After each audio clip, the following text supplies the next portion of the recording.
ធនធានមនុស្សនៃកម្ពុជាយោធារូបសង្ហាមានឋានន្តរស័ក្តិអនុសេនីយ៍តូម្នាក់កំពុងតែផ្ទុះបាននៅការចាប់អារម្មណ៍ដល់តែដឹងប្រវត្តិពិតជាមិនធម្មតាមិនត្រឹមជានិស្សិតយោធាពីអូស្ត្រាលីទេថែមទាំងជាអតីតកូនសិស្សឯកឧត្តមសេនីយ៍តូញ៉ែមបូរ៉ាដែនផងដែរពិតជាគ្រូតោសិស្សខ្លាំងមែនកាលពីថ្ងៃទី6ខែមករាឆ្នាំ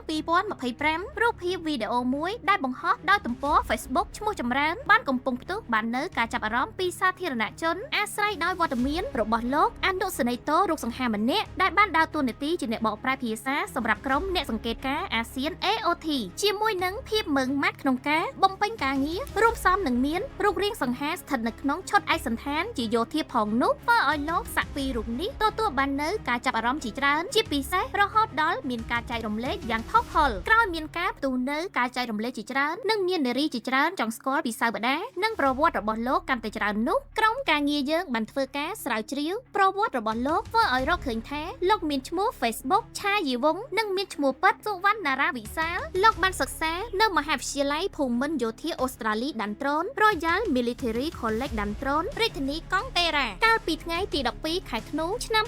2023លោកនឹងមិត្តរួមចំនួនគឺលោករ៉ាឌីឧត្តមបានដើរព្យុហយាត្រាបញ្ចប់ការសិក្សាវគ្គនីតិហ៊ានសកម្មតបជើងគោកនៅសាលាភូមិន្ទយោធាអូស្ត្រាលីប្រកបទៅដោយភាពជោគជ័យនិងបំពាក់ឋានន្តរស័ក្តិជានីតិហ៊ានកងយុទ្ធពលខេមរៈភូមិន្ទក្រោយពីបានឆ្លងកាត់បណ្ដុះបណ្ដាលអស់រយៈពេល4ឆ្នាំនៅប្រទេសអូស្ត្រាលីក្នុងនោះសិក្ខាកាមម្នាក់ត្រូវសិក្សារយៈពេល3ឆ្នាំនៅបណ្ឌិតសហភាពកងទ័ពការពារជាតិអូស្ត្រាលីនិងត្រូវបន្តការវឹកវើ1ឆ្នាំចុងក្រោយនៅមហាវិទ្យាល័យភូមិន្ទយោធាអូស្ត្រាលីដានត្រូនដែលជាស្ថាប័នសម្រាប់បណ្ដុះបណ្ដាលនិងវឹកវើអនាគតនីតិហ៊ាននៃកងទ័ពការពារជាតិអូស្ត្រាលីក៏ដូចជាសិក្ខាកាមយោធាមកពីបណ្ដាប្រទេសជាមិត្តសម្រាប់លោកសុវណ្ណារាវិសាលបានក្លាយជានីតិហ៊ានក្នុងចំណោមនីតិហ៊ាននៃកងយុទ្ធពលខេមរៈភូមិន្ទចំនួន12រូបដែលបានបញ្ចប់ការសិក្សានៅបណ្ឌិតសហភាពកងទ័ពការពារជាតិអូស្ត្រាលីនិងមហាវិទ្យាល័យភូមិន្ទយោធាអូស្ត្រាលីដានត្រូនដែលពេលត្រឡប់មកកម្ពុជាវិញនីតិហ៊ានទាំងពីររូបនេះនឹងចូលរួមបំពេញការងារជូនកងយុទ្ធពលខេមរៈភូមិន្ទនិងត្រូវបានទទួលចូលជាសមាជិកក្រុមសិក្ខាកាម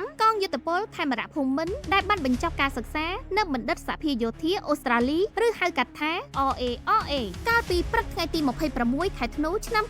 2025ក្រុមការដឹកនាំដោយឯកឧត្តមសេនីយ៍តូញ៉ែបូរ៉ាដែនប្រធានក្រុមលេខាធិការនៃគណៈកម្មាធិការព្រំដែនទូទៅកម្ពុជាថៃ GBC ទៅចូលរួមប្រជុំនឹងគណៈប្រតិភូក្រុមលេខាធិការរបស់ថៃនៅច្រកអន្តរជាតិព្រំផាកាតខេត្តបៃលិនប្រទេសកម្ពុជាទល់នឹងខេត្តចន្ទបុរីប្រទេសថៃក៏មានវត្តមានរបស់អនុសេនីយ៍តូរូបនេះផងដែរដោយលោកបានបង្ហោះរូបភាពអនុស្សាវរីយ៍ជាប់ខ្លឹមសារដ៏មានអត្ថន័យថាការរៀនសូត្រពីលោកគ្រូកាលពី10ឆ្នាំមុនគឺជាចំណុចរបត់ដ៏សំខាន់បំផុតមួយនៅក្នុងជីវិតរបស់ខ្ញុំការបានចូលរួមចំណែកក្នុងការស្រាវជ្រាវសៀវភៅរបស់លោកគ្រូគឺជាកិត្តិយសដែលខ្ញុំចងចាំទុកមិនអាចបំភ្លេចបានចំណែកឯការបានឈរនៅពីក្រោយបេសកកម្មដើម្បីសន្តិភាពរបស់លោកគ្រូនៅថ្ងៃនេះគឺជាឯកសិទ្ធិដ៏វិសេសវិសាលបំផុតលោកគ្រូចូលរួមយ៉ាងសកម្មនៅក្នុងតួនាទីជាអ្នកបកប្រែសម្រាប់ក្រុមអ្នកសង្កេតការណ៍អន្តរកាល IOT កាលពីថ្ងៃ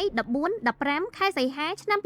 2025និងក្រុមអ្នកសង្កេតការណ៍អាស៊ាន AOT យុវជនពេញសមត្ថភាពរបស់កម្ពុជារូបនេះបានប្រើប្រាស់ចំណេះដឹងរបស់ខ្លួនដែលបានសិក្សាពីបរទេសខណៈនាំទៅពិនិត្យដល់ទីតាំងផ្ទាល់បានឃើញជាក់ស្ដែងនឹងភ្នែកដោយបកប្រែការឈឺចាប់និងអំពើឈ្លានពានរំលោភបំពានដែនអធិបតេយ្យបំផ្លិចបំផ្លាញលួចទ្រព្យសម្បត្តិពលរដ្ឋស៊ីវិលរបស់យោធាថៃឲ្យអន្តរជាតិបានដឹងបានឮទាំងអស់យ៉ាងណាមិញនារីដែលបានដឹងពីប្រវត្តិរបស់អ្នកកំឡោះយោធារូបសង្ហាអាចនឹងខកចិត្តបន្តិចព្រោះតែបេះដូងរបស់បុរសសង្ហារូបនេះមិននៅទំនេរឡើយព្រោះរូបគេមានម្ចាស់បេះដូងរួចបាត់ទៅហើយ